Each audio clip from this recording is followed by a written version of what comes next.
welcome to the one and only Tim Tszyu.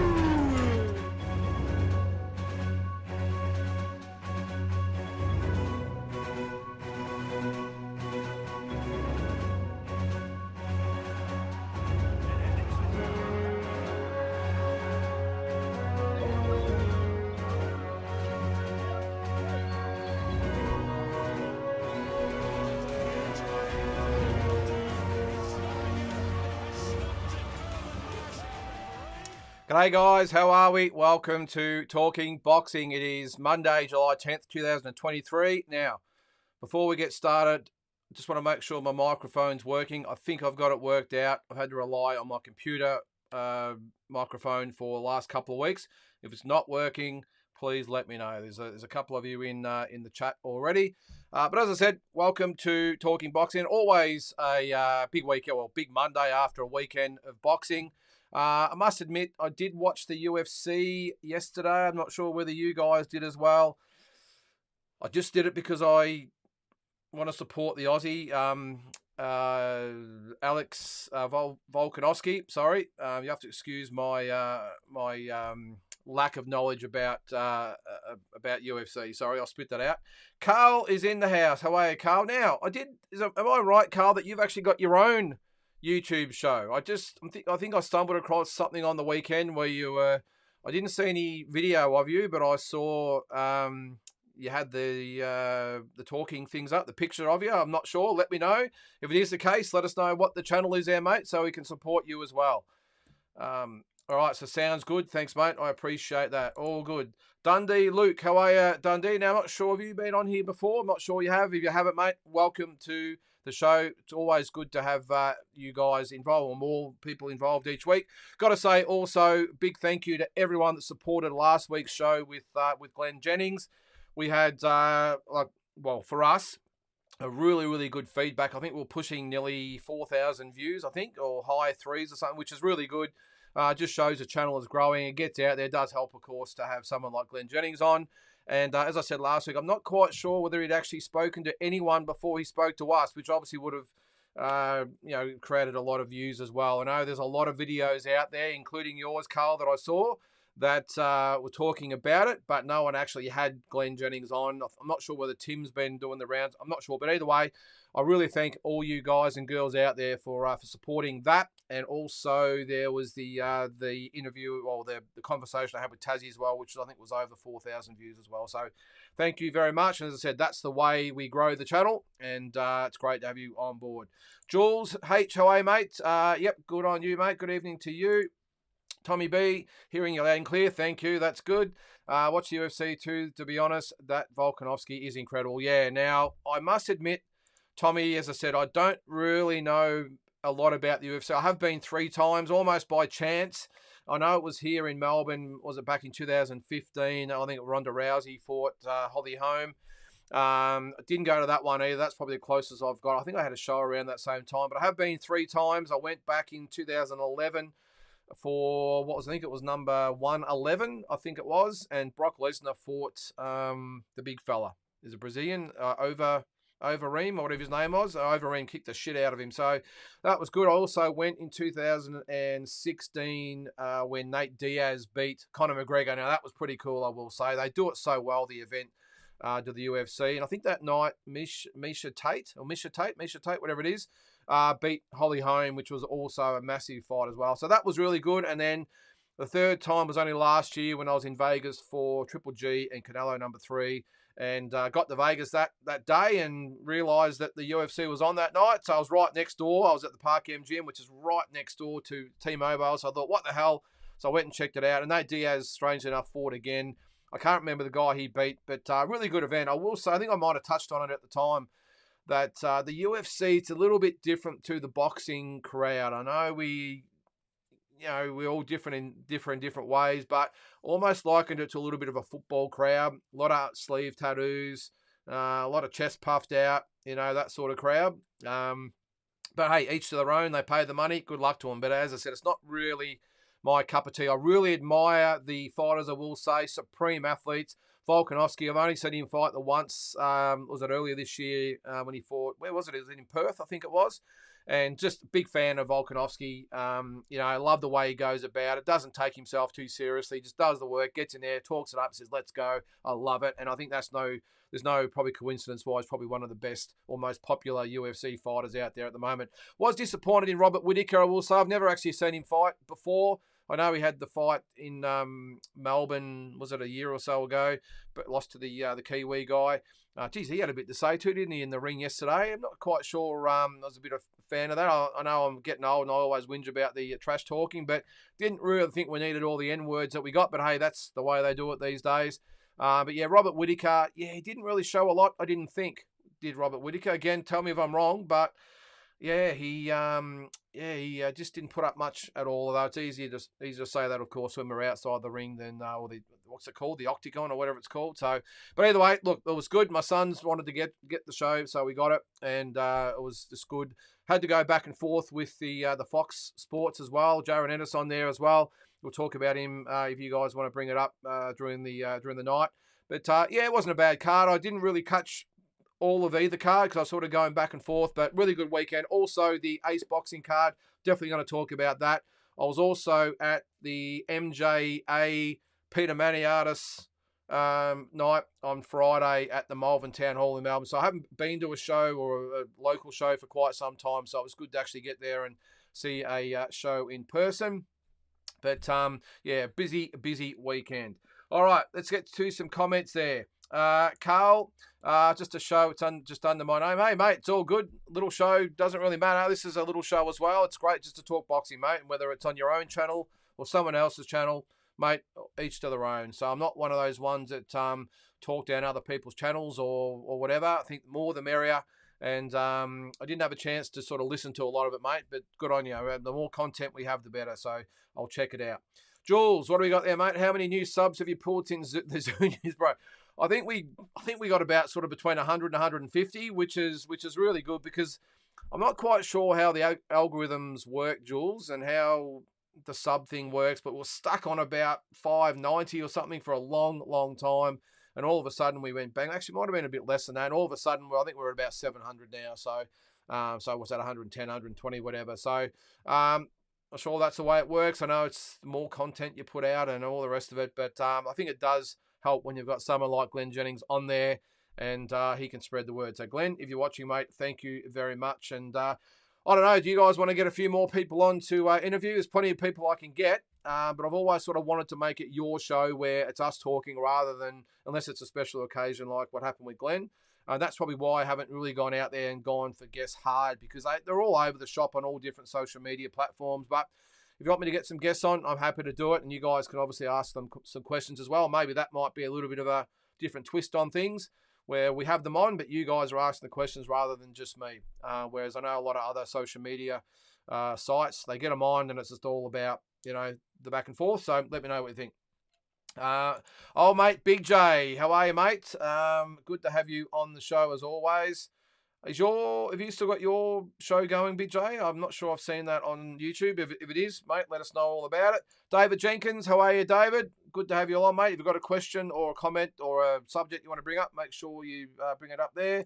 G'day, Steve Bateman. Nice to have you along there, mate. And Andy is back. I'm not sure whether you were on last night, last week, Andy, when we had Glenn. If you did, I can't remember whether we saw any comments, but great to have you back there, mate.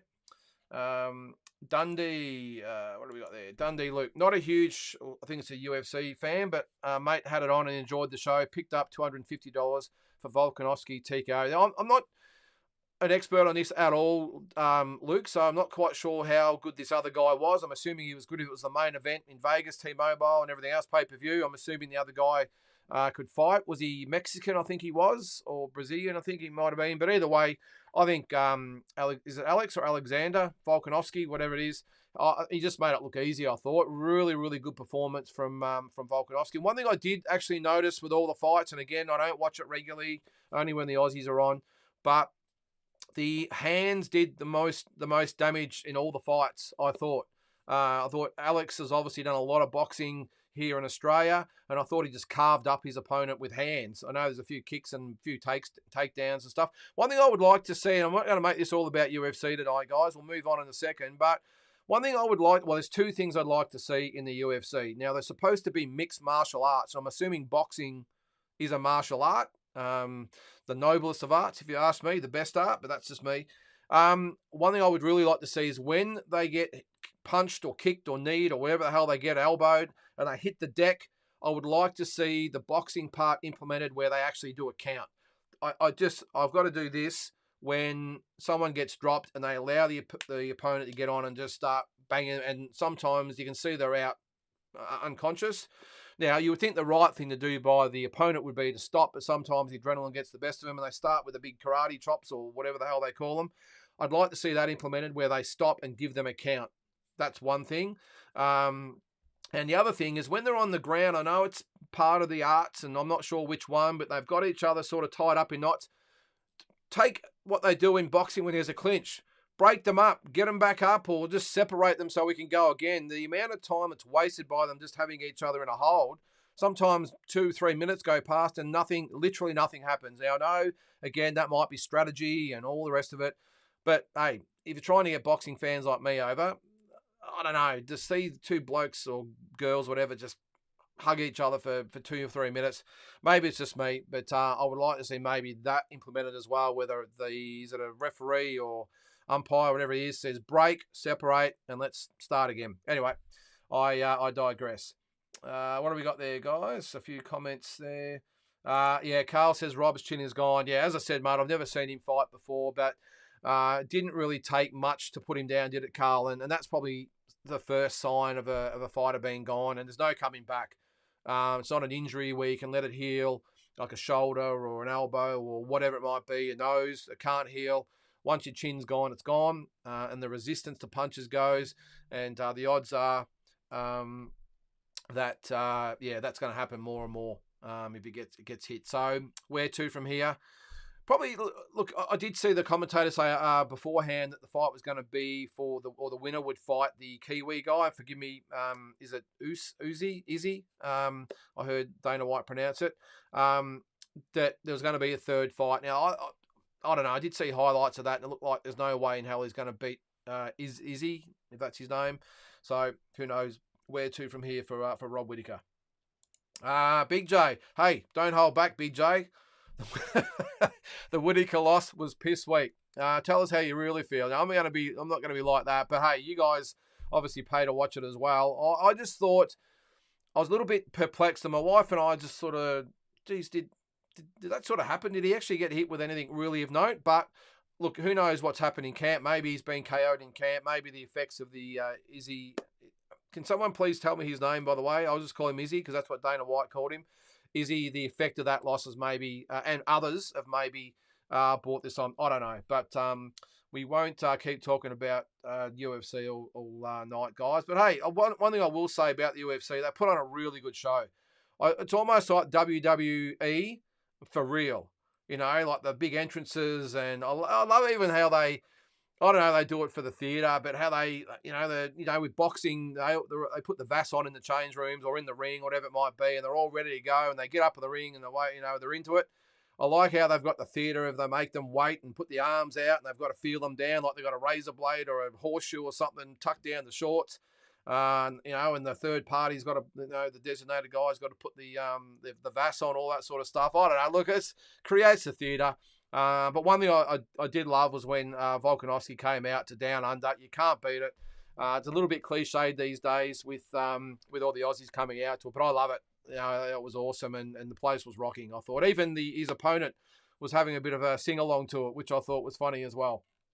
All right, we'll keep going there, guys. Whittaker was a beast. Izzy was just better, sadly. Yeah, he goes all right, that Izzy, doesn't he? He goes very well.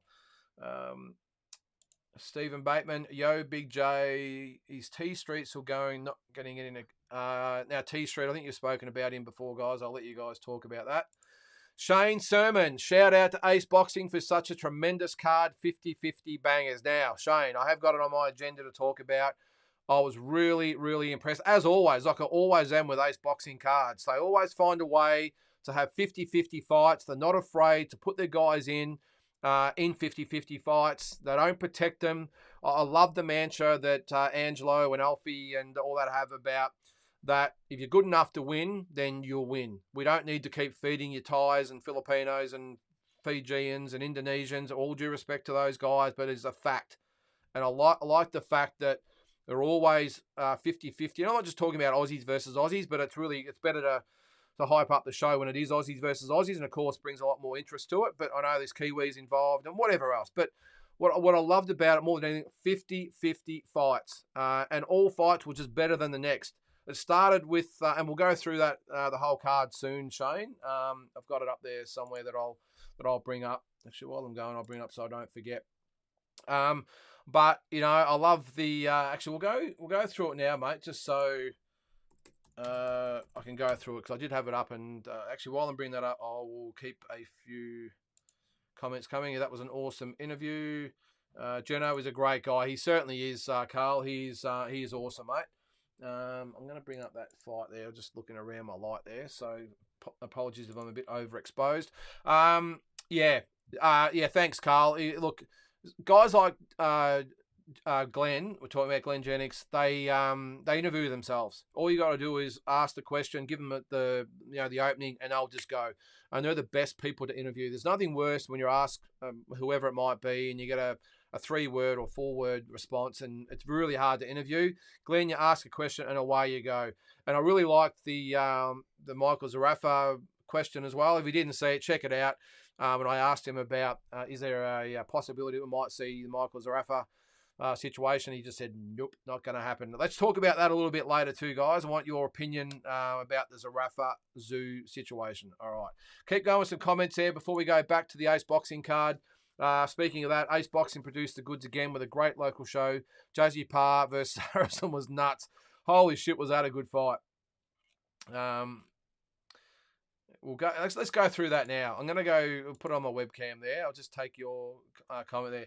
All right, so the card there, actually, I'll just zoom out a little bit there so you can see it, if that helps. All right, so you can see there the main event, Dan Hill, Dylan Biggs, really, really good fight. I think let's start at the bottom.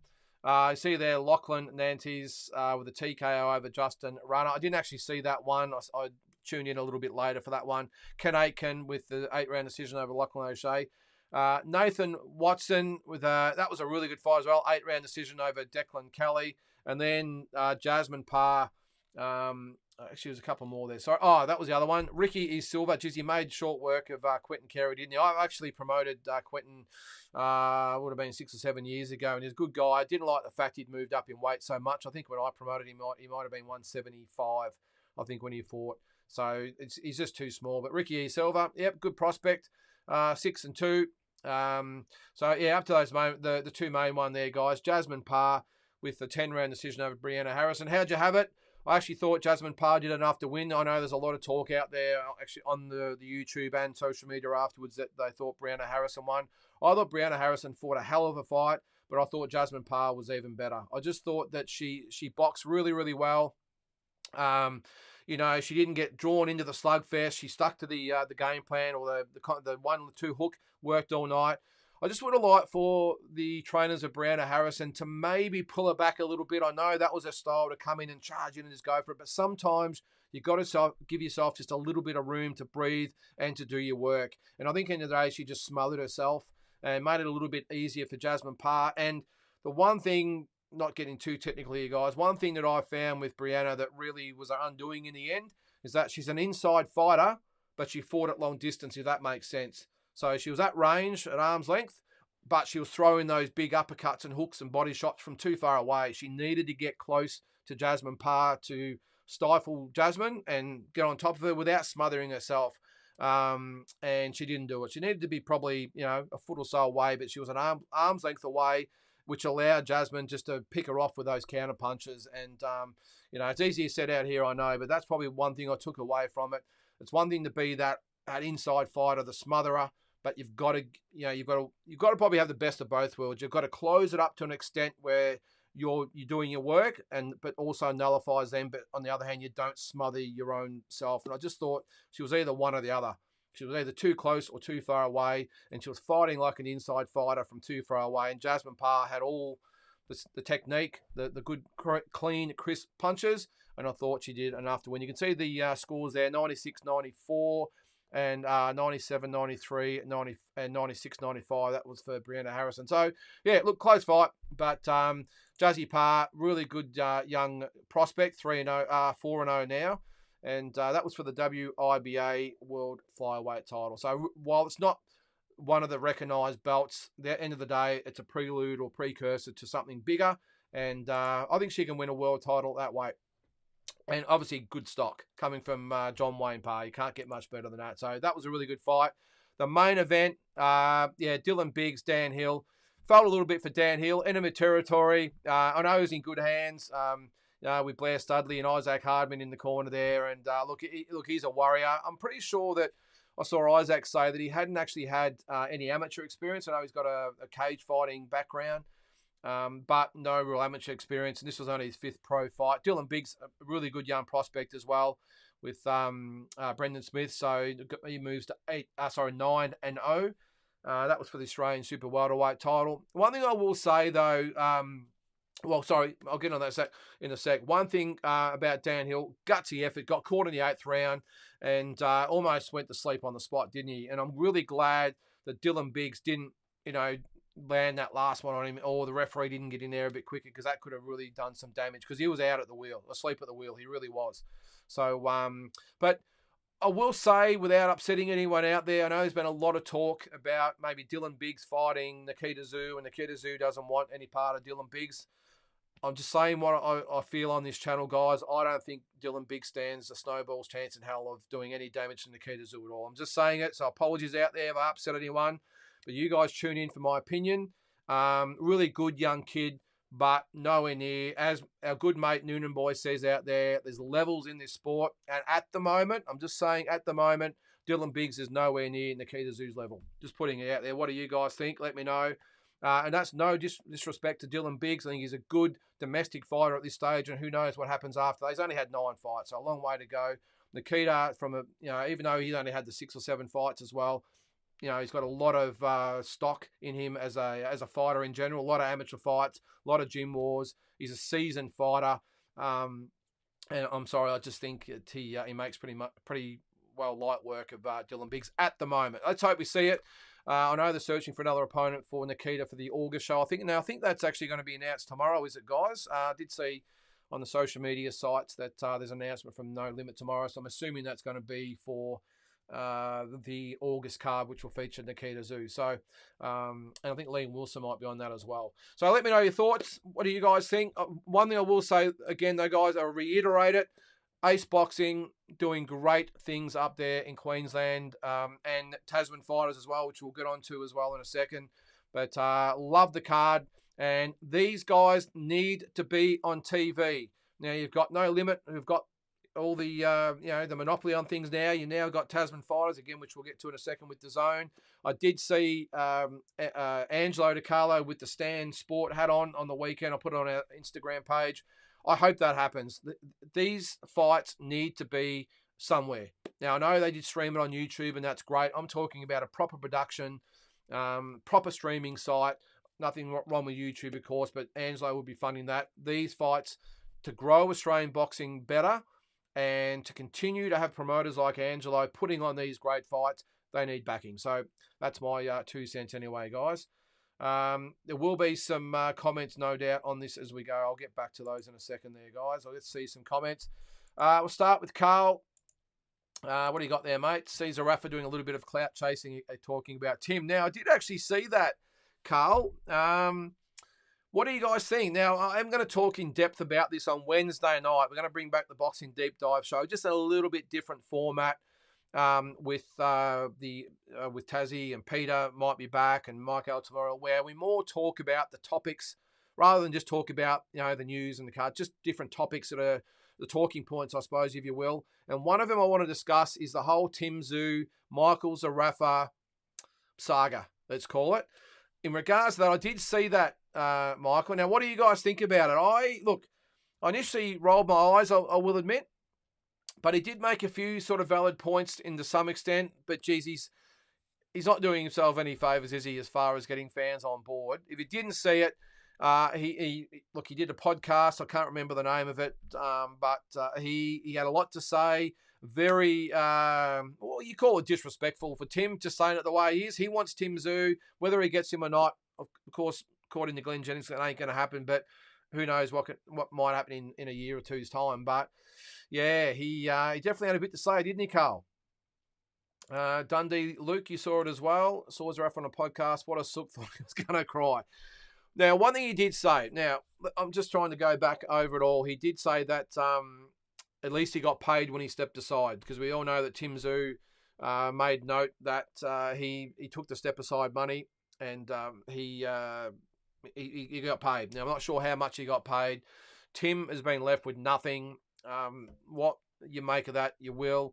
He said, again, going over, if he wasn't Costa Tszyu's son, he'd have no coverage, and he's not as good, and all us Aussies are all delusional and all fanboys, all the rest of it. Check it out. It's all over social media at the moment.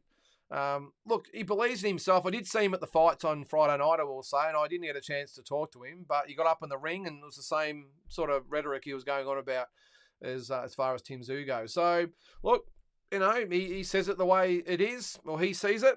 How do you guys see it? We'll go through the comments here. I had sad news with a funeral deal with driving across to Queensland and back again. Just got back today. Actually, so straight back to it. Andy, commiserations to you, mate. So I feel for you. So all our very best to you. Great to have you back on the show, mate.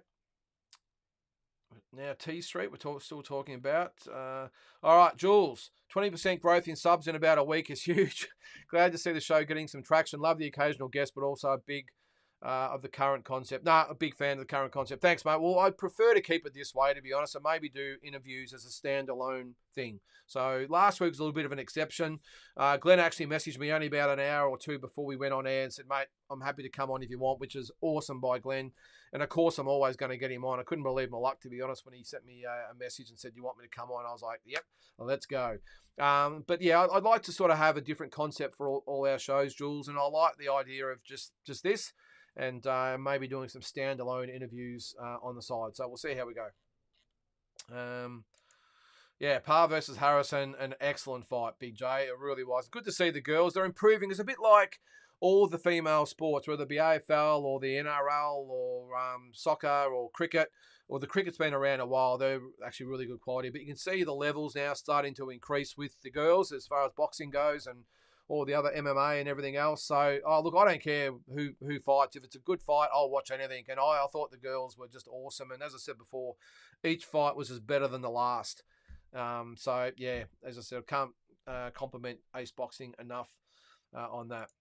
Stephen Bateman, I thought that was an American Dude show. I'm not sure who that's about there, mate.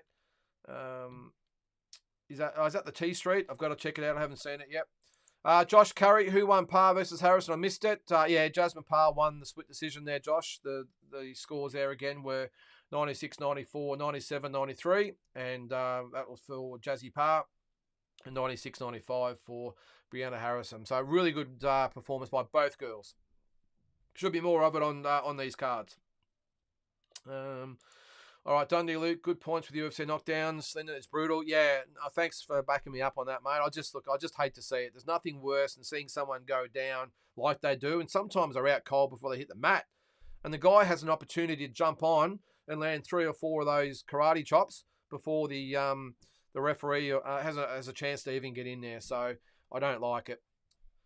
I did actually, quick story for you guys. I was actually when I was in Vegas last year, I was at one of the lounges there having a coffee and some breakfast, something to eat, and who sits beside me is the referee from yesterday. I don't know his name. He's got the dark guy with the dreadlocks. I don't know his name, but he sat beside me doing his work and said g'day and all the rest of it. And yeah, so there you go. A quick story there. Carl, I just can't stand all the cuddling. Look, I'm glad you said it like that, mate. I was trying to be polite to our, not that we've probably got many watchers out there that watch UFC, but I'm with you. As I said, if they cuddle or whatever, unless they're actually in the process of making a move, a little bit different. If they're actively trying to maneuver themselves around, no problem. No different to someone, boxing, jabbing, whatever. pivoting, sidestepping, whatever it might be. But when they're actually just in a full-on clinch, now I don't know whether it's a test of strength. At one stage, was at one of the fights, it was a hell of a fight too. It was the Mexican against the Brazilian in the co-main event. I can't remember the name, but great fight. But he was actually on his back, just hanging on for dear life, and nothing happened, literally, for a couple of minutes. Now, I don't know, is that tactical? I don't know. Again, I don't really know much about UFC, but surely in that instance it would be break, let's go again. I don't know. I'm a bit behind in the comments here, guys. We'll keep going there. Andy says boxers are the best, no doubt, when it comes to punching. One thing I will say, Andy, on that, again, with the risk of upsetting our MMA guys out there, I'm still to see a MMA fighter, UFC or whatever, all these MMA fighters, someone that that's actually spent time on stand-up. Now, I know there's so many different arts you've got to master, and I know there's more emphasis on jiu-jitsu and judo and wrestling and all that sort of stuff. But in my humble opinion, they don't respect boxing enough. They just said, oh, well, it's just you got two hands and you throw them and, okay, a big deal. They don't put enough emphasis on it. And I reckon the first MMA guy that actually sits back and watches a good boxer, I'm talking the best boxers, or even not even the best, semi-best, just a world-class fighter, watches the footwork, watches the skills with the hands, watches the side steps, the pivots, all that sort of stuff. I think that you'll see, those types of MMA guys really go through the ranks. I really do, because they just don't put enough emphasis on it. Now, I know we get all the time, they say if a MMA guy gets hold of a boxer, it's all over. My argument's always been, you get someone with good footwork and good hands, good luck getting anywhere near me, mate, because you're not getting close, because I'm going to be gone. Now, any good boxer is going to be that way. So that's my argument before we get into it with all the MMA guys out there. But that would be my tip to any MMA guy out there that wants to improve themselves. Go to a boxing gym and spend more and more time with basic footwork, basic stance, basic hands. That's all you need. And I'm still to see, even though, as I said before, a lot of the fights yesterday were decided with hands, they still weren't, I don't think, of anything of anywhere near world-class skills, if you ask me. And I know I'm probably looking for that boxing aspect to it, but as I said, the minute that an MMA fighter, one of those elite guys, figures out how am I going to get better, go to a boxing gym and footwork, technique, and get a good boxing coach as well. Not just some guy down that does all the flippy flap with the pads. I hate that. Go to a really, really good known boxing coach, and I guarantee you, you'll improve 100%. Just my opinion, of course. Thanks, Jules. I was talking about Izzy before. It's Israel Adesanya. Hope I've pronounced that right. Cool. All right. I've got a few comments to get there. Stephen says I can't get into UFC. I'm trying, Stephen. I really am trying to see what it's all about. I just can't get my head around it. And I know UFC guys probably watch boxing and can't stand it, just like AFL watch NRL and NRL watch AFL. They can't understand each other's sport. I get it. But, if it's a big event, as I said before, the Conor McGregor, Nate Diaz, Miesha Tate, Holly Holm event was awesome. Great fights. The crowd was awesome. The other two I've gone to have been a little bit, like that. At one stage, some guy ripped his shirt off and just started punching on with the guy next to him, and the crowd's cheering and carrying on. I don't know. I don't think you get that at boxing, do you? Maybe. All right. Carl says, talking about boxing, Boots is now the new Roy Jones Jr., according to the fanboys. Now, Carl, let's quickly talk about that. I watched that fight yesterday, and I know there's been talk today all over social media that Boots Ennis, he's the heir apparent, and he'll fight and beat the winner of Crawford Spence, and he's this and that. Carl, I can't see it, mate. I really can't. No doubt the guy is very skillful. He knows what he's doing. I'm not saying that. Definitely, obviously, in the top probably 5 welterweights in the world. I don't see him anywhere remotely coming close to beating a Spencer Crawford. Just my opinion.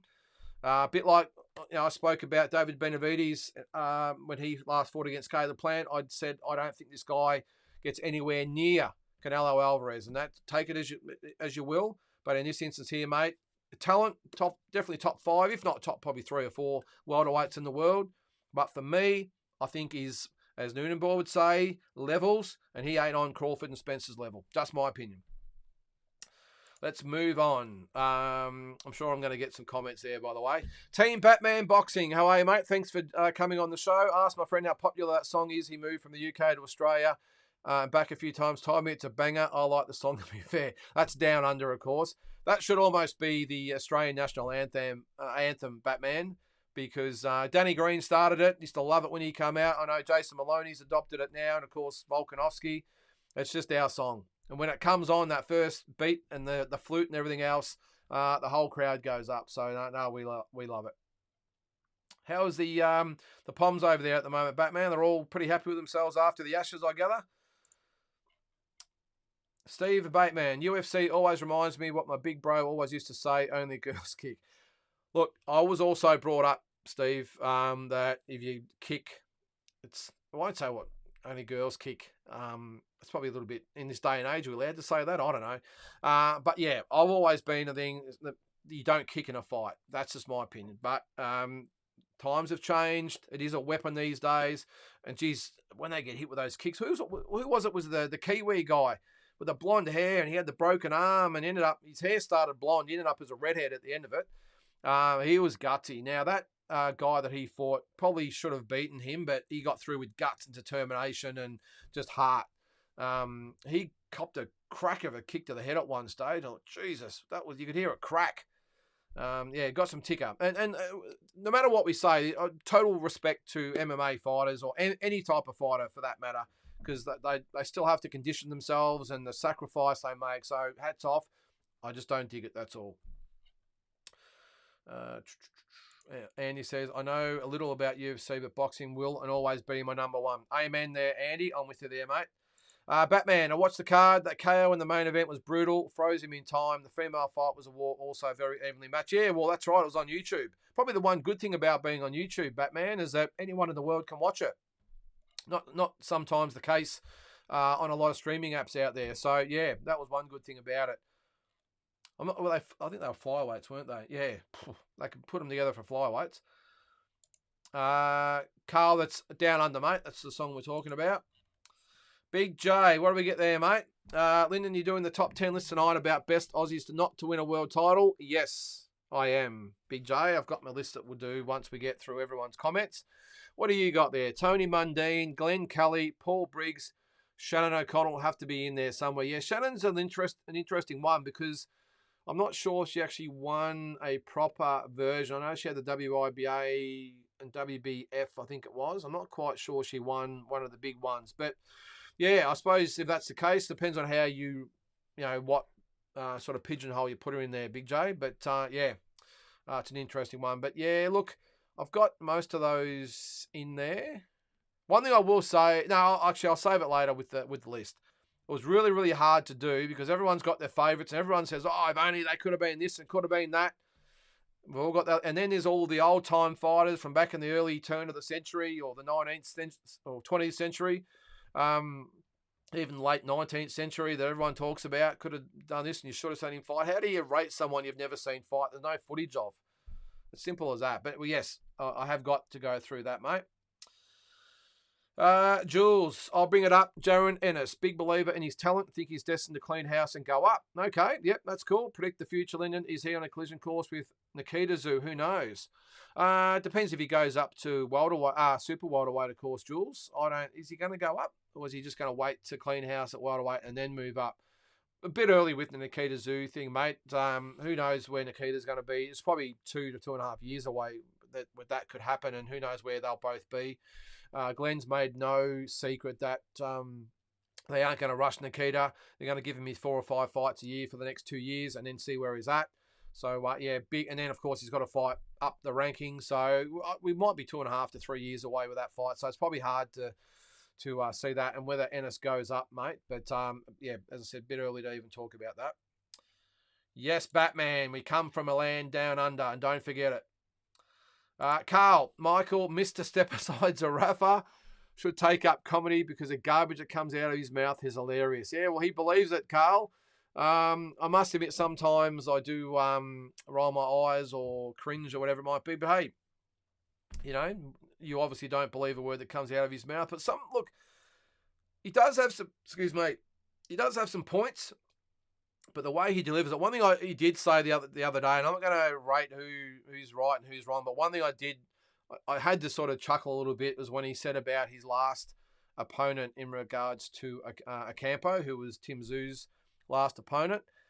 He did say that who was it, Danio Creaja, or whatever his name was, Creati, said that he was an Olympian and had all these fights and he was world class and this and that, and he beat him easily. Michael, that's probably the one thing, and I'd love to get you on, Michael. He hasn't sort of spoken to me. I must have said something to upset him at some stage, but I'm still a fan of Michael, like I am all Aussie boxers. But when he sort of said that he had better credentials than Ocampo, now Ocampo got wiped out in the round, of course, but I know Spence did the same thing to him a long time ago, but he's fought Fundora and many others at the world level.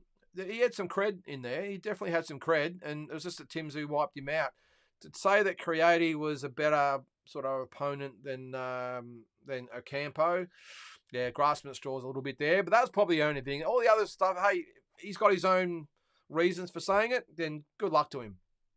But yeah, I'm not quite sure he's going to endear himself. He did say, and what do you guys think, that if he fought Tim Tszyu, it would be bigger than Green Mundine? It's a tough one. What do you guys think? Look, off the top of my head, I still think Green Mundine is the biggest all Aussie fight we've ever had, and you would throw Barry Michael, Lester Ellis in there as well. Depends on what state you're from as well. Mundine Green was more national. Alice Michael was 100% Melbourne. It was just the Painters and Dockers versus the Carlton crew.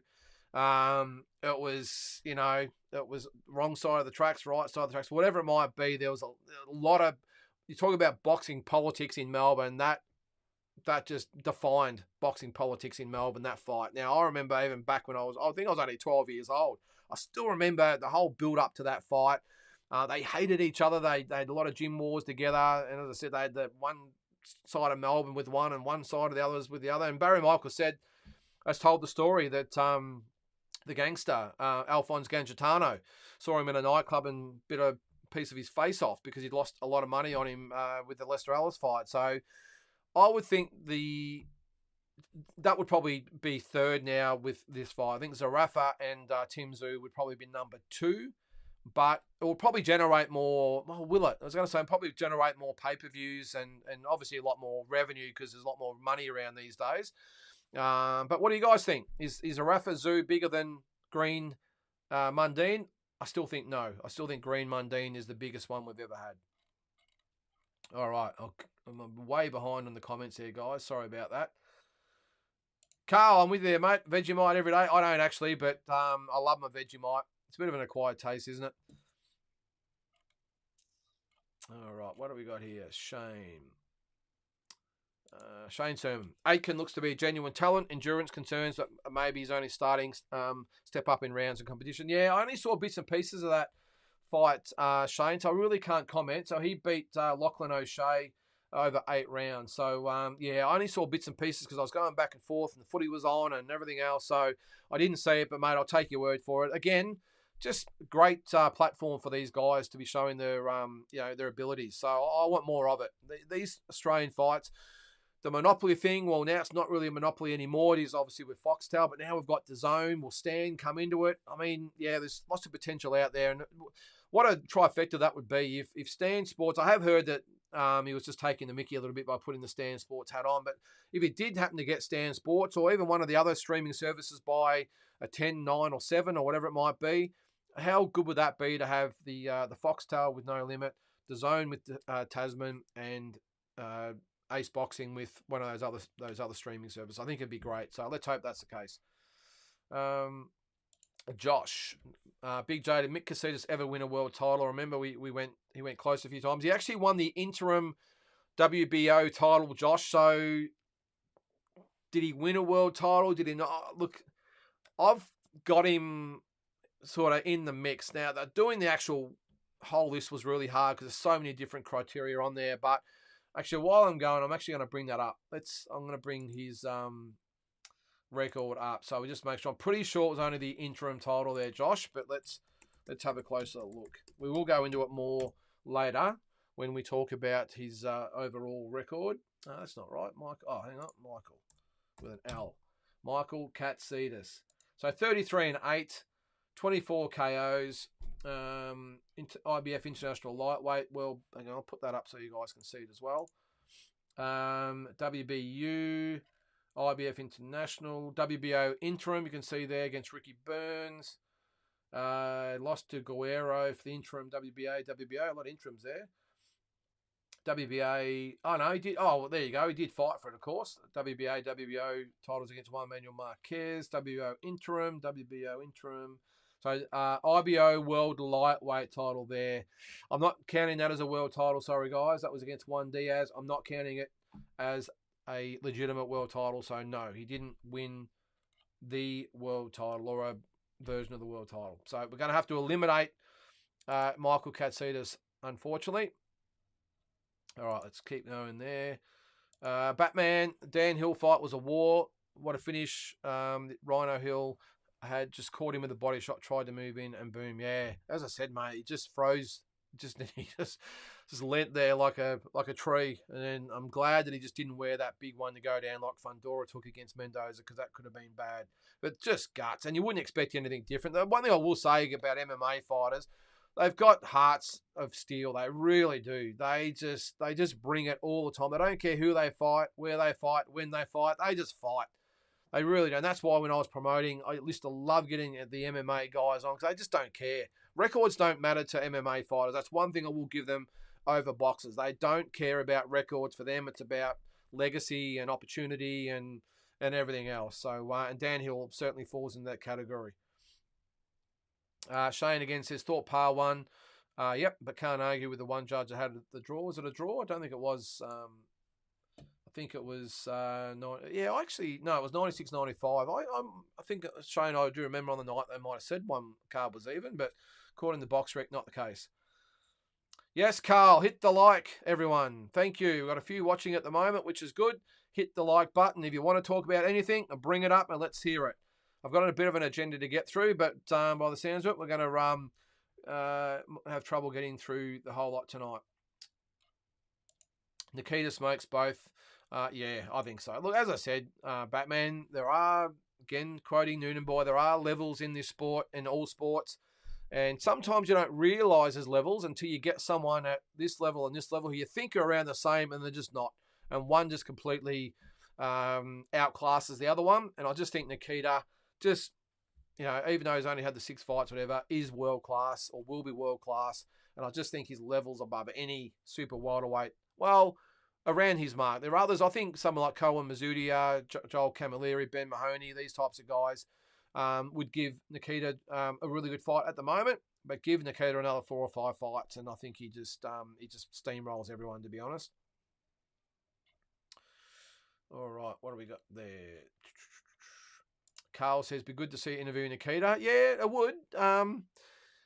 Yeah, he's a character, isn't he? You don't see him actually do a lot of interviews, do you, Carl?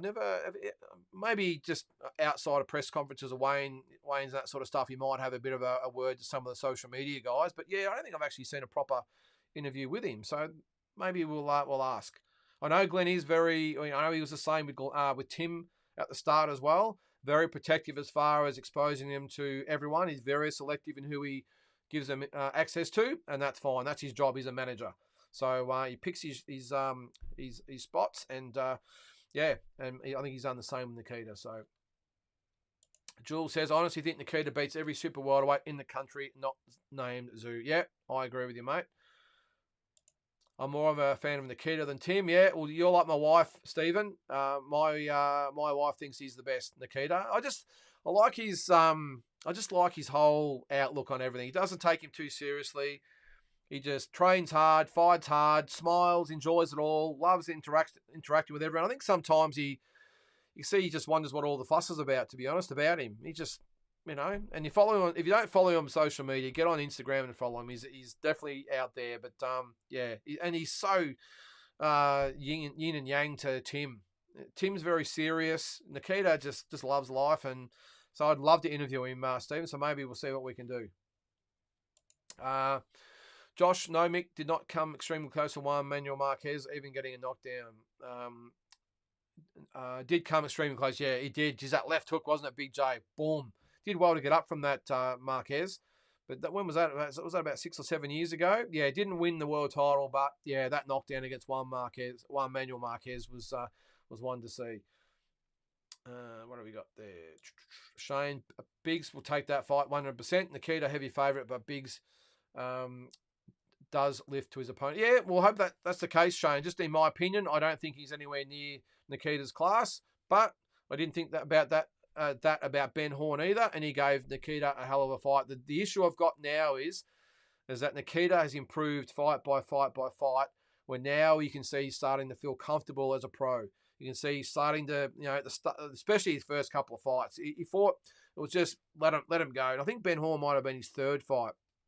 And he just let them go and ended up gassing himself out. The first fight you can forgive. It was just about getting the win and getting out the road. Obviously the Mason Smith one, he caught him early. The Ben Horn one, I think he tried too hard, punched himself out. And I think since that fight, he has systematically just broken down every single opponent, made the fights look easy. And Nikita does lift to his opponent as well. And I think unlike those first probably 3 fights, now, as I said, he's very comfortable as a pro and he's going to get better. So I think if Biggs is going to fight him, it has to be now. I think if Nikita gets another 3 or 4 fights under his belt, that could spell big trouble for Biggs. But as far as the Australian standard goes, Shane, yeah, big fan of Dylan. I thought he fought a really good controlled fight, got the job done in the end, and he's a very, very worthy Australian champion. The fact he's actually got that belt might be the thing that actually makes him attractive to Nikita Tszyu too. So, yeah, it might happen. Won't happen next, of course, because it's next month, but maybe the one after that. Batman says, it looks very talented, but really likes Tim's ability and mentality also. He's a killer. Tim is a killer. He's a killer. Nikita's a killer as well, but just a different type of killer. He does it with a smile on his face and he enjoys it. Tim's just like, I don't like you. I'm gonna mess you up. Where Nikita actually just seems like he enjoys the whole experience. So either way, both just supremely talented guys. Tim's obviously a long way more advanced than what Nikita is. But, Nikita well on his way as well. Jay Brown, welcome to the show, mate. I saw BN Sports is going from Foxtel. Yeah, they are, mate. And that's who Ace Boxing was at the start. I think you'll see Ace, and also heard a rumour Matchroom will both be on Stan Sport. Yeah, well, Matchroom was with DAZN, I think, weren't they, when they started in Australia. So I'm not quite sure what's happening. Obviously, now DAZN is with Tasman Fighters. Yeah. And I will say too, Jay, that really surprised me with the announcement about DAZN going with Tasman Fighters, because Matchroom and Angelo DiCarlo or Ace Boxing are quite close here in Australia. They obviously did in conjunction the Liam Paro, Brock Jarvis show.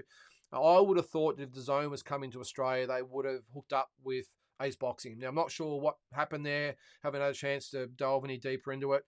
But obviously, Tasman Fighters is got in there first. And I'm not sure if anything was, the politics of it all. But either way, as I said, I'm really surprised that Ace Boxing didn't end up with DAZN. Maybe they know something we don't, of course, that maybe Stan Sport might be in the background and they're going to go with them. Who knows? Either way, as I said, it'd be great to have all 3 of them with a platform because there's plenty to go around. We were all boxing tragics. We're all going to subscribe and buy the fights. So why not have more and more? Yes, Tara. Hey, Andy. Everyone's favourite is Tara. All right. I run the Tim Tszyu Fan Club of Australia. Is that right? Unofficial, of course. There might be a few of those unofficial ones out there, Carl. Can let me know, Jeno, know I'm the Aussie sticking it to the Yanks on all the YouTube channels. Well, you might have to get Glenn on your show, mate. I'm sure he will. He loves a bit of a chat and a bit of a laugh. So maybe ask him to go on your show because who knows. And he does get on D-Style Boxing a fair bit. He has been on there a few times. So... yeah, I'll let him know that, Carl, that you're out there flying the flag for Tim Tszyu. I would have thought, though, we'll say, Carl, that Tim's got a lot more support since he's been active and been sort of railroaded a little bit. I thought he's got a lot more support from the US fans over there. I did go on D-Style Boxing, the round table a couple of weeks ago, and all of them are very much on board the Tim Tszyu wagon. So... we'll see. I'll keep going through these comments here. All right, Andy, Zerafa at this point is irrelevant regarding Tim Tszyu, in your honest opinion. Yeah, it's an intro. I'm not sure he's irrelevant, Andy, because, we're all talking about him.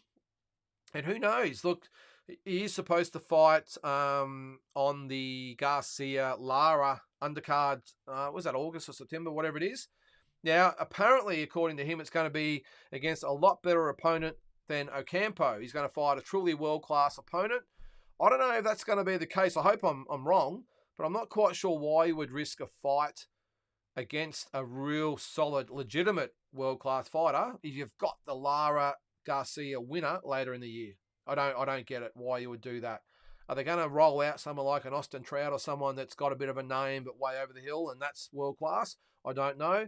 But I wouldn't begrudge, like I would with Tim, I wouldn't begrudge Michael Zerafa a bit of a gimme for his next fight just to keep busy. If he's got that fight locked in, let him have it. Just like with Tim, I had no dramas him fighting anyone. I know he chose Ocampo, but fighting anyone just so that he was obviously just waiting in the wings for the Charlo fight that didn't happen, of course, or won't happen. So, yeah, it is what it is. But Josh says it could have beat Casamea too. Big J, that's according about Michael Katsidis. He was a tough bugger, wasn't he, Michael Katsidis? One of the toughest we've ever had.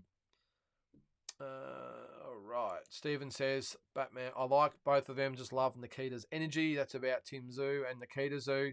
Just a great boxing family, isn't it? Who's going to end up the best one of all of them? There's talk that maybe Tim will surpass Costa, which was just unheard of a couple of years ago, but you never know. You've got a long way to go, we'll say, because let's face it, we love Tim, but at the end of the day, the facts of the matter are he hasn't won the world title yet, let alone defended it, and multiple times. So we've got a long way to go, and Nikita's coming as well, so who knows. But either way, what a boxing family. Boxing royalty, if you will. Batman says, Carl, part of the Tim Tszyu Global fan club, also unofficial, of course, pumping him up everywhere. Also his unofficial manager and matchmaker. Aren't we all? Welcome to the show, Adam. Thanks for joining in, mate. Just joined. Hey, how you been? My prediction for Tim's next fight is Magomed. Okay, is that the Russian? Is it Adam? Could be. I don't know. Let's put in. Give me a bit more lowdown of him, mate. I don't know a lot about him, to be honest. Shane says, I've been trying really hard not to be critical of Mick, but he's making it hard. Yeah, he just does that about him, doesn't he? And if you look, I've said it a few times. One thing I will stick up for Michael Zerafa about, if you actually meet him, you won't find a nicer guy. He'll shake your hand, he'll take a photo, he'll chat. Really, really humble guy. But the minute there's a microphone in his face, off he goes. He just has this thing about him, doesn't he, where Australians just don't relate to him. I don't know, and I don't know why. And I think it's a lot different to the Mundine thing. Mundine was the mouth, of course, but he reveled in it, and I think he deliberately rolled everyone up. And everyone, I think, respected Anthony Mundine a lot. They just didn't like him, and for different reasons, but they always respected him. They paid to watch him fight, and deep down, I think they actually liked him. You always got to have a villain. I think the dislike for Anthony Mundine compared to Michael Zerafa is truly different. I think Michael Zerafa is disliked because Aussies don't rate him. They did rate Mundine. They just didn't like him, I suppose, if you want to call him that. But Michael, I think, has this thing about him where you talk to most fight fans or look at the social media, and the dislike is a lot different because, as I said, they just don't think he should be mentioned in the same breath as Tim. I think everything's sort of been handed to him. They don't like the fact he stepped aside and he hasn't really fought or beaten. I'll take that back. He has fought a lot of genuine world-class opponents out there, but hasn't really had that big win. I know the Jeff Horn fight was there, and full respect to him, but then Jeff Horn returned the favour in the rematch.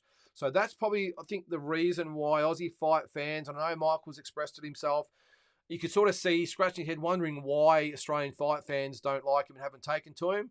I think you've just got to read the thread sometimes and comments on social media to see why that's the case. But as I said, I just think the dislike between Mundine and Zerafa is completely different. I just think people rated Mundine, they respected Mundine, where I think the opposite is the case for Michael Zerafa. So anyway, but yeah, and he just is that podcast too, Shane, that really didn't do him any favours. I think it's great. I think it's great to rev it up. And the only thing I will say, if I had the ear of Michael Zerafa, is Don't scratch your head and wonder why people don't like you or aren't taking to you when you jump on and say the things you're saying. You've got to remember, like it or not, Tim Tszyu is the golden boy of Australian boxing.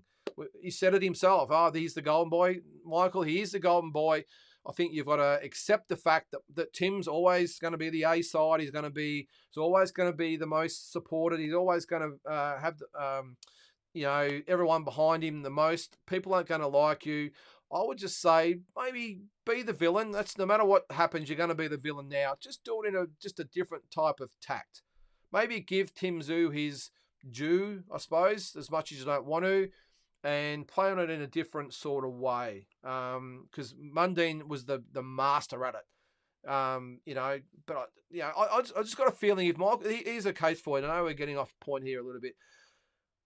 Put the two together. If Anthony Mundine, or when Anthony Mundine fought in Australia, pubs were packed out, households were packed out, pay-per-view was through the roof, everyone was all over it. I think if Michael Zerafa fought for a world title, whether it be in Australia or over, well, let's put them side by side. I think if Michael Zerafa fought for the world title here in Australia, I think they would really struggle to sell that anywhere unless it's in Melbourne. You might get a few to that. I'm still only talking about 3,000, 4,000, 5,000 people. I'm sorry, I'm just being honest here. I think that would be the case. And if you fought overseas, the interest in it would be minimal. I really do. And I'm not, this is no disrespect to Michael myself, but I'm just saying it as I see it. But that is where the two of them differ greatly again. So, so I would just think Michael, just my advice to him was just take a little bit different tact. You're going to be the bad guy whether you, no matter what you do or say from here on in.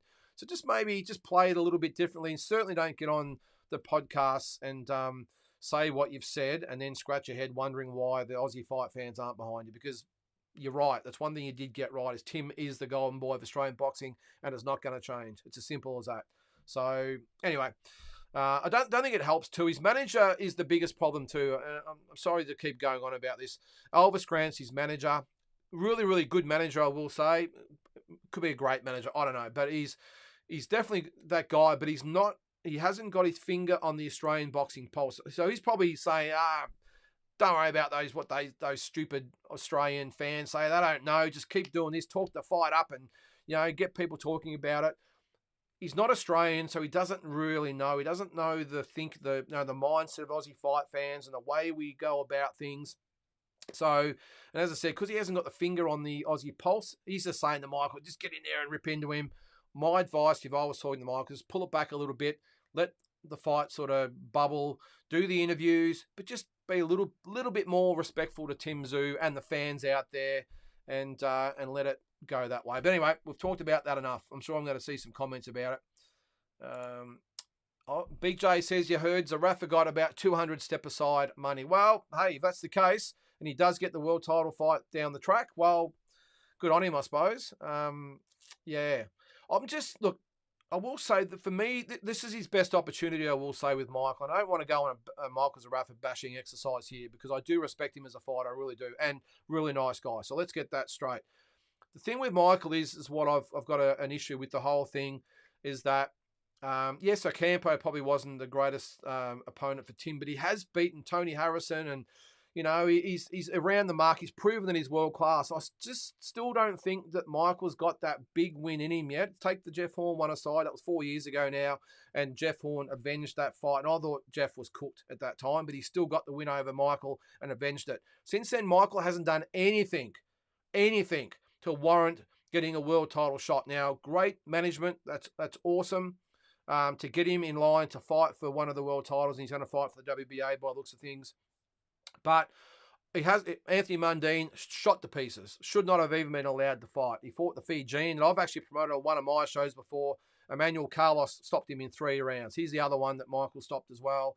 Isaac Harmon, good win, but with all due respect to Isaac, I'm a massive fan of Isaac, but with all due respect, he's not, at that time, was not a world-class fighter. I'd only had like 10 or 12 fights and hadn't beaten anyone either. So I'd put Isaac aside.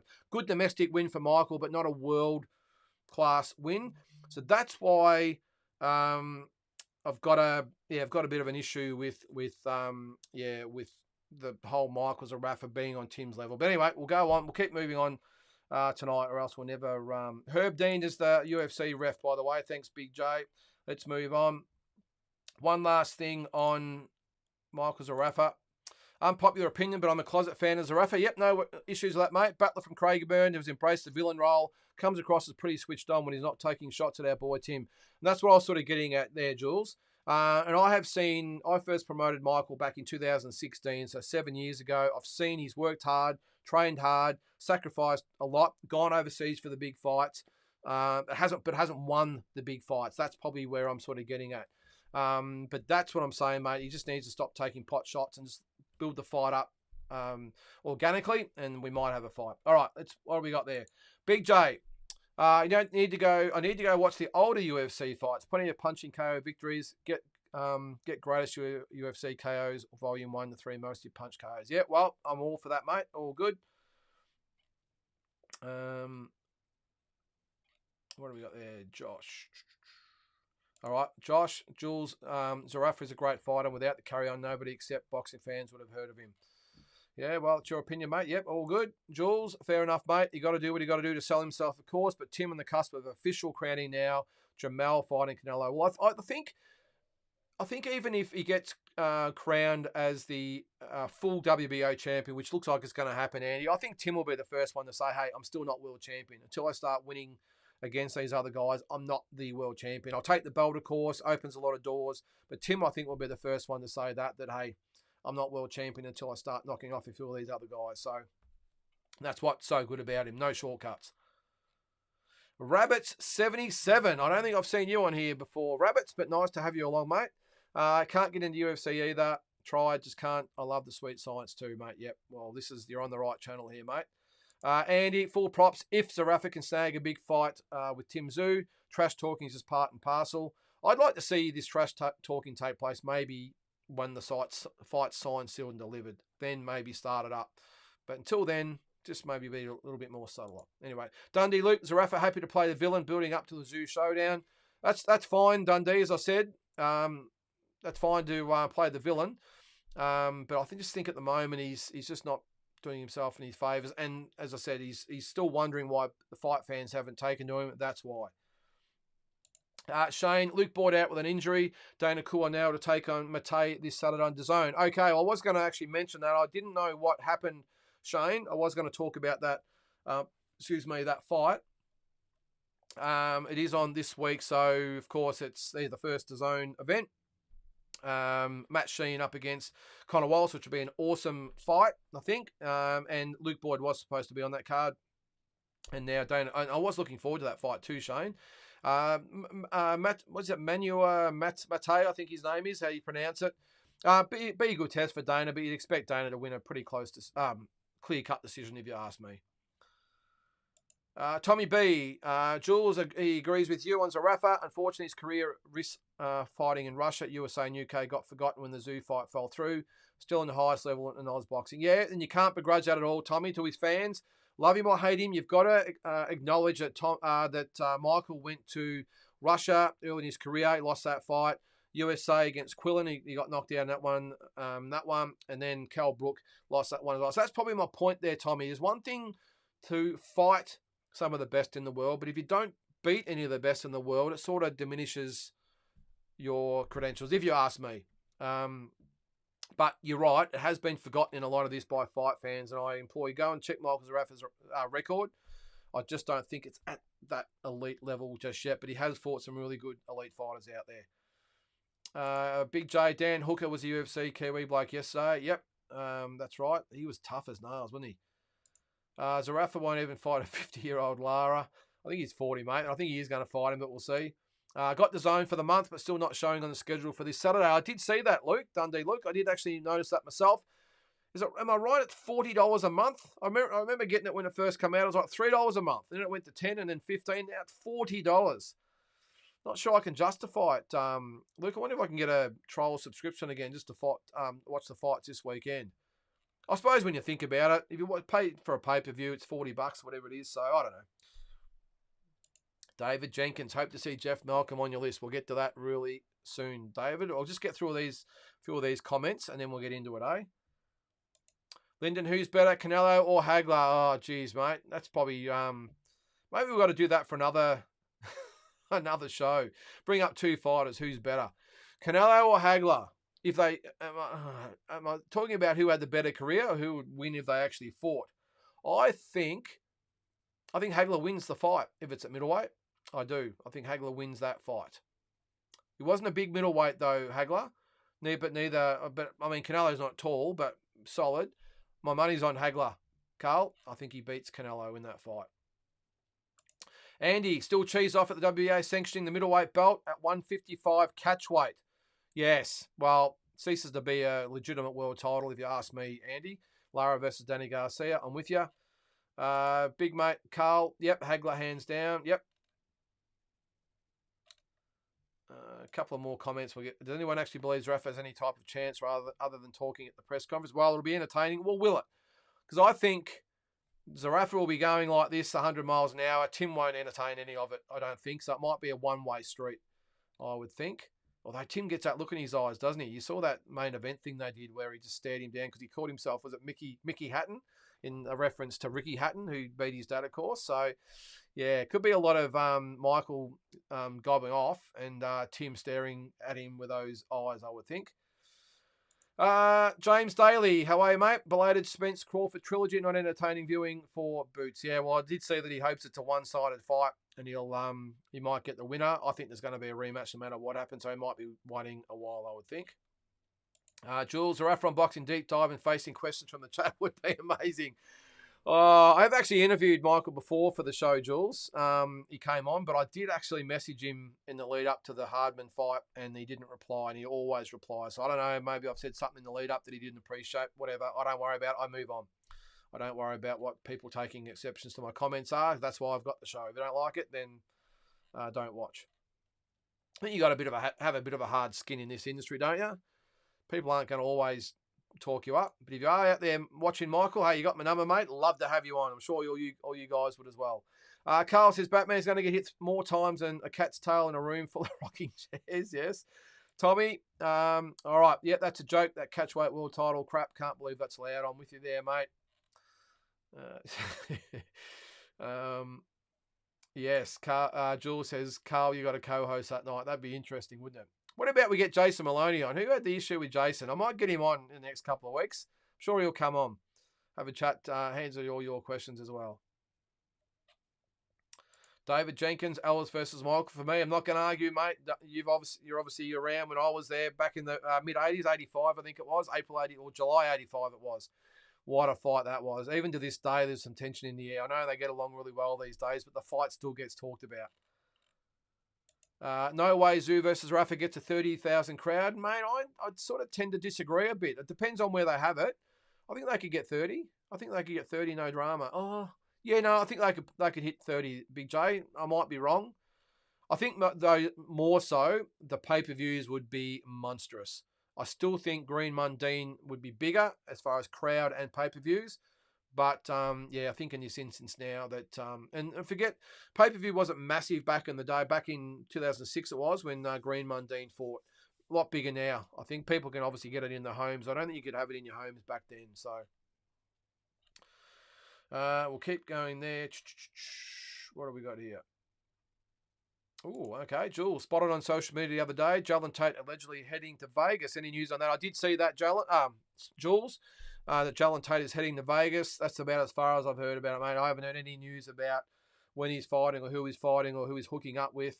But yeah, it's a bit early for him. I think I said this last week or the week before. I just hope he's going over there as with some sort of company or manager or promoter to get behind him, not just going over there to jump on whatever cards he can and being fed to the wolves. That's what I don't want. So yeah, good luck to him.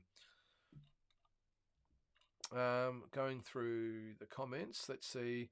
All right, I'm going to get into my list in a second here, guys. Let's see something. What have we got there? Carl, you better start answering fast, mate. I'm going to be here all night. Sorry, Carl. Going through them.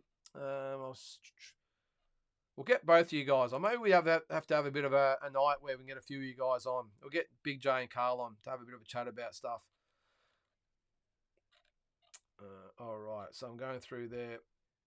Jules says Aussies hate him because they paid to the pay-per-view before the Zoo fight clap. $60, hard to forget. Yes. Tim will said decimate him if it does happen. Yep. All right. Oh, hang on. Got one more here. Lynden, didn't Glenn come on your show and rule out giving Michael another shot at Tim? Yes, he did. Check that out on our YouTube channel. I asked him whether that's the case, and he just said, no, not going to happen. Money talks, though, mate, so we'll see what happens. I've heard there's talks between Jai Pattaya and Richard Rigapora. I can't really pronounce his name. Sorry, that would be a barn burner. Yes, apparently it is going to be the case, Carl. Big J, problem with Zerafa, he plays the heel, the bad guy, but he's the heel everyone hates, like Sergeant Slaughter in 1991, and not the cool heel that everybody likes, like a Ric Flair. Yeah, no, you're right there, mate. What do we got here? Okay, almost the end of there. Jay Brown, won't happen, but I'd like to see Zerafa fight and beat Jamal Charlo and beat a Charlo before Tim does. No, I don't think it's going to happen, Jay. I don't think they see Michael as a big enough fight, I don't think, even if he wins the WBA belt. All right, let's get into... We're talking a bit of wrestling there. Carl says, cancel the DAZN subscription after they made us pay $60 for Canelo Bivol, never going back. Is that right? I think I paid... Yeah, they did. That's right. Yeah, I got that on main event, though. So, or was it DAZN? Whatever it was. But, yeah, you're right, $60. Mate, I'm not paying $40 for DAZN. I might get someone else's password or something, I think. Username and password. All right, guys. We're going to get into the list before we're here. We're going to be here all night. This is the... I'm going to bring my list over here so I can see it. All right, so the top 10 Australian fighters never to win a world title. Now, I'm going to preempt this by saying, Mick says Big J is on Fight View 360. I'm not sure about that, mate. Sorry, mate. Great to have you along, Mick. Sorry. All right, so the criteria here is fighters that have fought for world titles, or maybe not even fought for world titles, but were good enough to fight for world titles or around the mark, but didn't get the chocolates in the end. Again, I'll preempt it by saying there's a lot of turn-of-the-century fighters from the 20th century that I'm sure everyone will come at me with. I'm going to give them a mention to some of the ones I can remember that you guys talk about that are in the Hall of Fame and everything else. But I didn't see them fight. All I've got is box rec records by them and everything else. I haven't seen them. I can't rate them, guys. So this is probably more of a modern-day version, I suppose, probably from the 50s onwards, 50s and 60s onwards.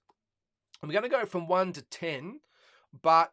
really, you could have them any which way you really wanted to be honest. So I'm going to start with, let's start at number 10. Actually, I'll go with the honourable mentions for starters. All right, here we go. The honourable mentions, the ones at the turn of the century that I spoke about, in no particular order, by the way. I'm going to start with Jack Carroll. Actually, I haven't got his... Did I bring his name up there? No, I haven't. Sorry. So, Jack Carroll. I'm going to quickly bring him up as we're talking about him there. I think he's in the Wikipedia. I'll race through these guys. That's his... Where is it there? All right. So, quick review of Jack Carroll.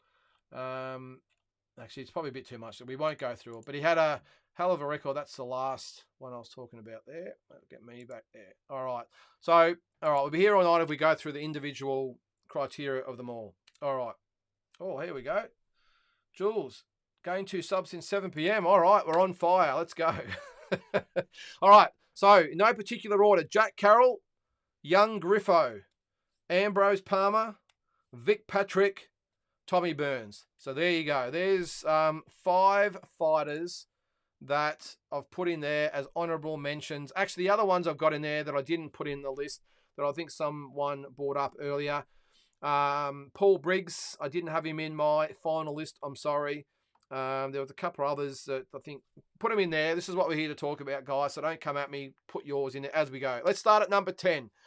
The best Australian fighters never to win a world title. At number 10, I've gone for Lenny Zappa Vinya. All right, I'm going to bring his record up there. Again, we'll race through them. So you can see there, 38-4. He did fight for, we'll go down there. So, did he fight? I don't think he actually fought for the world title from memory. No, he didn't. So you can see there, 38-4 and 38-4 record, 28 KOs. We won't go through the whole record, but needless to say, one of the, along with Michael Katsidis, one of the absolute warriors of Australian boxing. Leonardo Zappa Vigno, Lenny Zappa for short. So let me know what you think about that, guys. So number 10, Lenny Zappa. Let's go to number 9. I've gone for the Bully Blaster, Shannon Taylor, 52, 10, and 3, 37 KOs. Did fight for the world title. We've got to go back a little ways. What was it? It was against Shane Mosley for the WBC welterweight world title. There it is, Caesar's Palace back in 2001. So stopped in the 5th round, got dropped in the 1st round and really struggled to come back.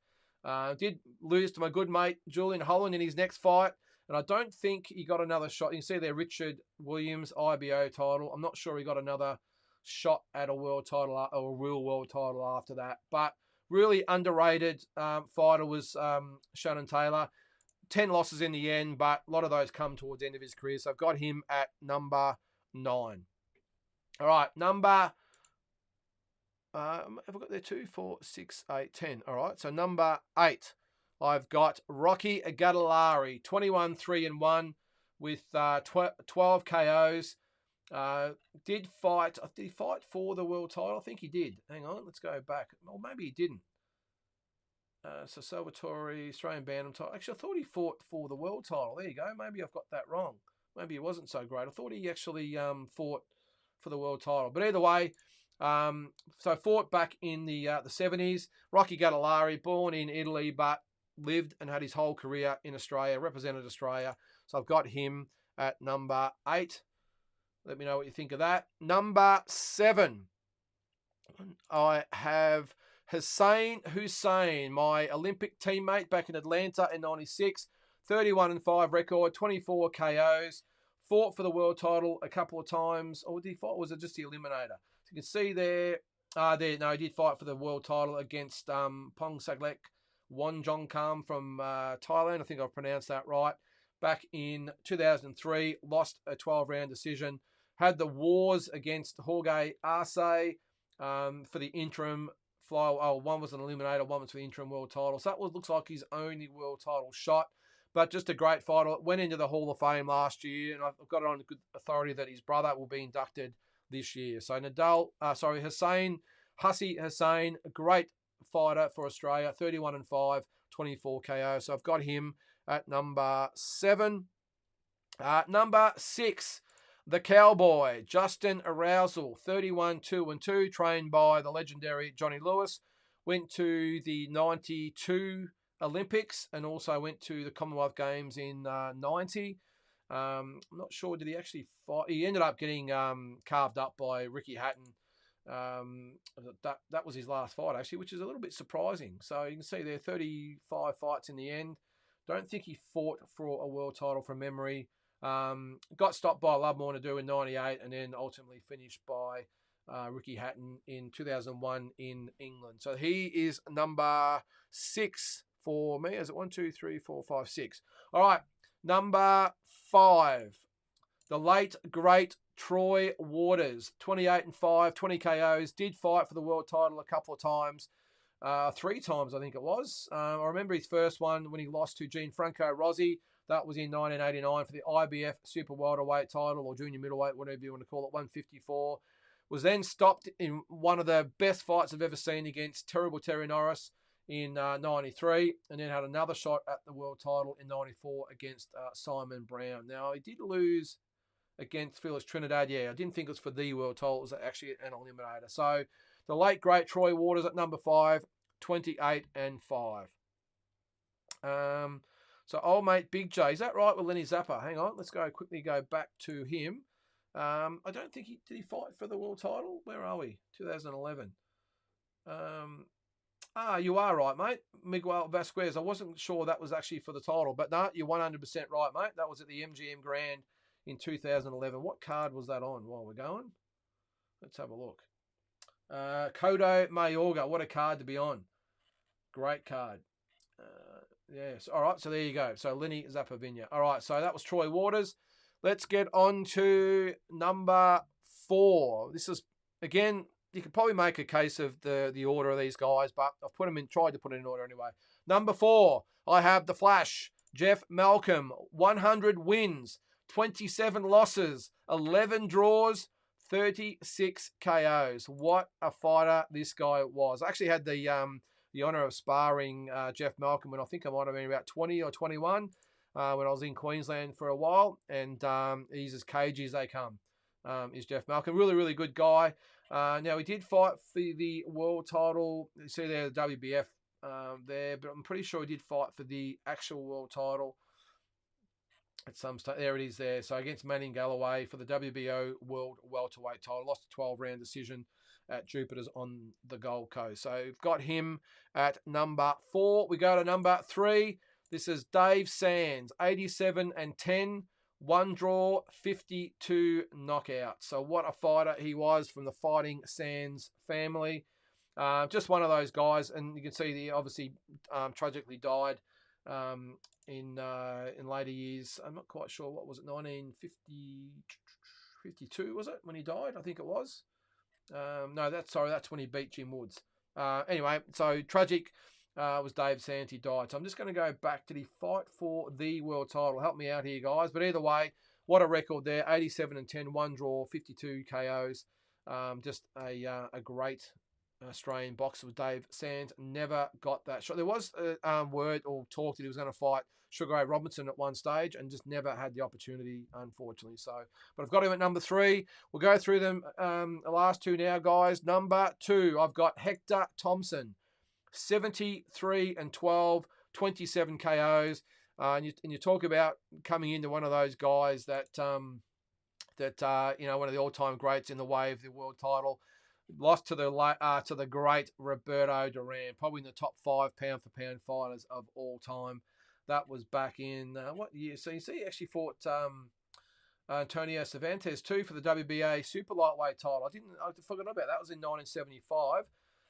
Where was Duran? There it is, back in 1973 for the world lightweight title in Panama City, if you will, too. So couldn't have got any more hostile for Hector Thompson. Just a great fighter.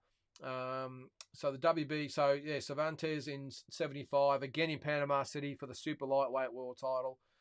And I think that was his last shot at the world title. I think it was. Yep. Yeah, so that is Hector Thompson, number 2, which brings us to number 1. Probably no surprise here. I've got Tony Mundine as the best Australian fighter never to win a world title. And like Hector Thompson, really felt for him because he came up against Carlos Monzon, probably in the top 2 greatest middleweight champions of all time, probably alongside Marvelous Marvin Hagler.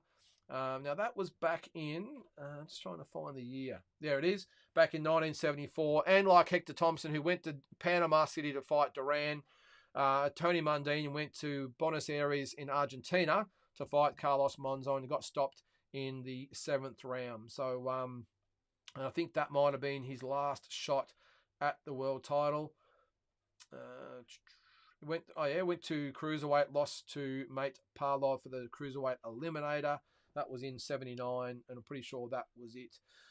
So that's it there, guys. So we'll go through them again. I'll just go back here. We'll go through the top 10 once more. So I've got at number 10, Lenny Zappa, 9, Shannon Taylor, 8, Rocky Gadolari, 7, Hussein, 6, Justin Rousel, 5, Troy Waters, 4, Jeff Malcolm, 3, Dave Sands, 2, Hector Thompson, and 1, Tony Mundine.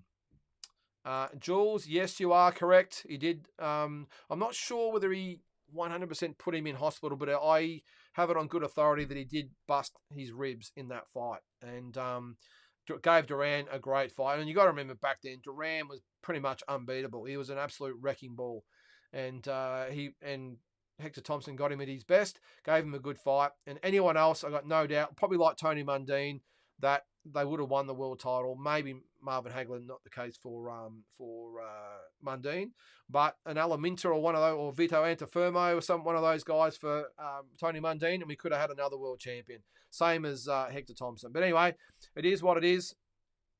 Big J, Tony Mundine, no surprise there, but really surprising. Briggs didn't make the cut. Look, Big J, just probably some other fighters in front of him. Now I'm going to bring up his record just before we call it a night here. just bring up his record and let's have a quick look. The Hurricane. I remember seeing him fight as a Muay Thai fighter back in the day, back at Jupiter's. It was in '94, I think it was. Only a kid. He got beat by the Thai at the time, but he's only a kid. What do you got there, DJ? Hang on, what do you got there? Oh, Mike Upton did a great take on Dave Sands and other older fighters in one of your early shows way back when, Lynden. Yeah, he did, mate. He just knows everything about everyone. And he will be on our Wednesday show this week, guys, so look out for him.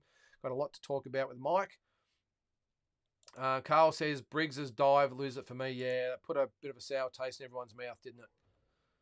And it wasn't Danny Green's fault, Big J. Not all of it anyway. But look, Briggs was actually deemed unfit by the New South Wales board, and they took it to Perth, which is Danny Green's home state. I don't know, a little bit more to go into it. So anyway, Ronnie Picken, how are you, mate? The great, the Paul Ferrari, and also Henry Nissen. Yeah, good, very good call there, Ronnie. Paul Ferrari and Henry. I'm not going to comment on Henry Nissen. I will say Paul Ferrari, yes, good call. Could have easily been in the top 10 there, Ronnie. It's really hard to do, mate. Just on the Paul Briggs situation. So 26-4.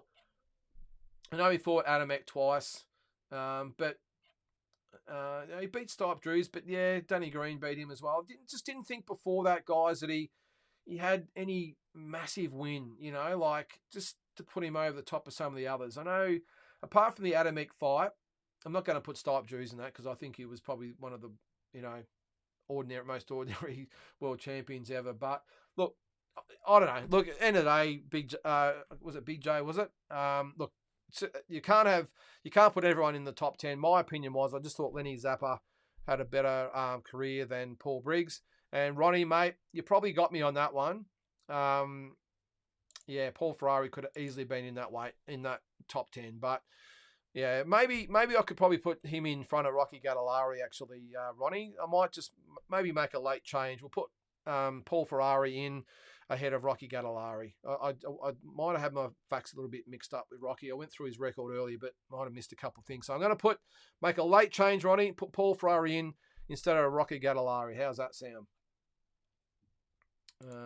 And Carl, he never even connected with him. That's Briggs. Yeah, it was, mate. It just...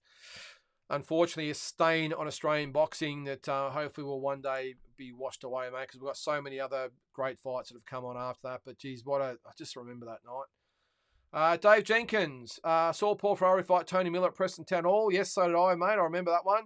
What a fight that was. And Paul Ferrari come up against Carlos Arate. Geez, you talk about Hector Thompson up against Roberto Duran and Tony Mundine up against...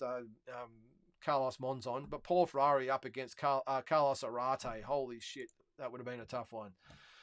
Jay says, notable mention, Big Bob Mirovic. Grew up watching his fights. Yeah, I would put Bob Mirovic in the category of just a big, honest Aussie fighter, Jay. I don't think he probably competes with any of those other guys that I've put on there. But look, one of those guys fought anyone, anywhere, anytime. A true straight great of Australian boxing. But I'm not quite sure whether he pretty much rates with the other guys as far as being at that world level, mate. But, mate, I hear you. Big J says, Green versus Briggs, easily Australia's worst ever fight. Yeah. Paul Ferrari fought Carlos Arate when he was nearly at his peak. Yeah, he probably was at his peak, Ronnie. But he was, and I think at the time, he only got stopped on his cut, I think I remember. Carlos Arate was literally wiping everyone out at the time. Paul Ferrari didn't get knocked out by Carlos Arate. He got stopped on the cut. And, and that is a massive feather in the cap for Paul Ferrari, the late, great Paul Ferrari, that is, to go 13 rounds with Carlos Arate. So, anyway. All right, guys. Well, that's about it for tonight. I think I've covered everything there.